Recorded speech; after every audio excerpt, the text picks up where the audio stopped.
The Conversation is an independent and non-profit source of news, analysis and commentary from academic experts. Laura Perna, University of Pennsylvania; Edward J. Smith, University of Pennsylvania; and Elaine W. Liss, University of Pennsylvania. The Conversation. In one of her first public acts as the new mayor of Seattle, Jenny Durkan signed an executive order last month to phase in a free college tuition program. Program promises up to 2 years of free tuition at a Seattle community or technical college for recent graduates of Seattle's public high schools. The Seattle Promise College Tuition Program is part of a growing College Promise movement. More than 200 free College Promise programs now operate in 42 states, and many of these programs were created in the last few years. Proponents say that these programs will reduce the financial barriers to college and help more people get the education and training they need to get the jobs of today and tomorrow. But will free college programs achieve their promise? Can they make college more affordable and increase college attainment? The answers to these questions depend on how programs are designed and structured, as well as whether they are financially sustainable.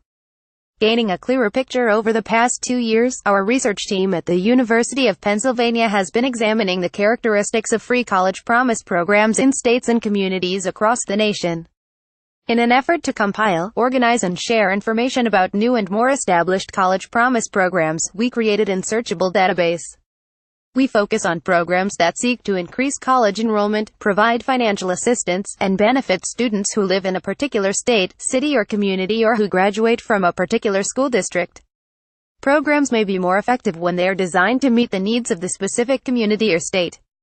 These are what Michelle Miller-Adams, Brad Hirschbein and others at the W.E.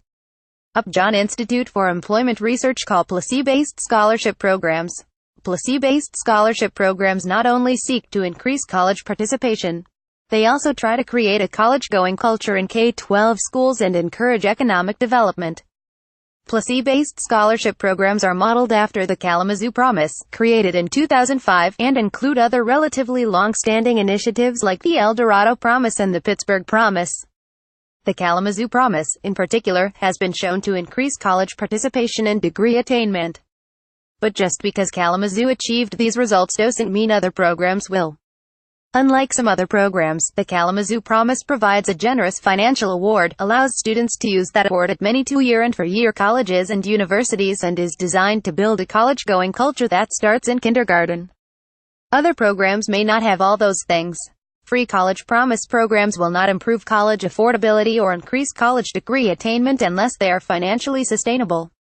Programs that have a dedicated financial source, such as Tennessee Promise's endowment, may be more financially stable than programs that rely on philanthropic donations or annual appropriations, such as the Oregon Promise.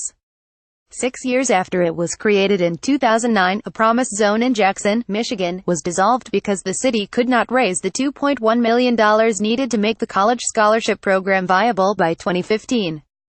The same year, the Tennessee Promise emerged. This program covers tuition and fees for eligible Tennessee high school graduates who attend an eligible in-state community college or a Tennessee Technology Center to earn an associate degree, diploma or certificate. Tennessee is not alone. Legislatures and governors in at least 14 other states, including Oregon, Rhode Island, Minnesota and New York, have also established free college promise initiatives. Located across the nation, free college promise programs have different participation requirements and use different approaches to award financial assistance. They also place different restrictions on the post-secondary education institutions where eligible students may use an award. Some differences may reflect the trade-offs that are necessary when money is limited. Some programs, for example, provide small average dollar awards to many students. Other programs offer larger awards to fewer students. Many programs offer last dollar awards to pay tuition and fees that are not covered by other federal or state grant programs. Programs that provide last dollar awards will provide larger average awards to students from higher-income families than to those from lower-income families. This is because students from lower-income families will have their award reduced by the amount of need-based federal and state aid they receive. The longer-term cost of last dollar programs may be hard to control or predict, because last dollar awards depend on funding for federal and state financial aid. The cost of programs that link awards to tuition and fees will also increase as tuition and fees rise. Programs should also recognize the other costs of attending college. These costs include room and board, books and supplies, transportation and childcare. The costs also include the money that students don't earn when they go to class instead of work. More than just affordability, college promise programs should not be judged only for how they improve college affordability.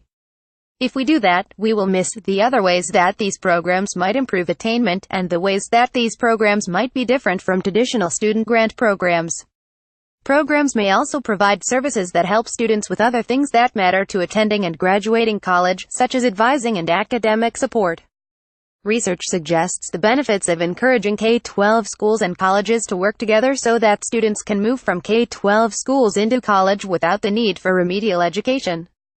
2-year and 4-year colleges and universities should also collaborate to enable students to transfer between institutions without losing any credits.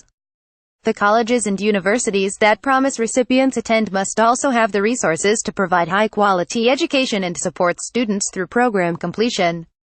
The Seattle Promise College Tuition Program is expected to build on the existing 13th Year Promise Scholarship, a program funded by private donors and businesses. The details of how the new program will be funded have not yet been determined. If this and other free college promise programs are to create meaningful improvements in college attainment, then figuring out how to address college affordability as well as other barriers will be essential. Equally important, if not more, will be ensuring long-term financial sustainability. This article was originally published on The Conversation. Read the original article here. http://theconversation.com. Design Iskian College Promisey Programs 87850. Copyright 2017 The Associated Press.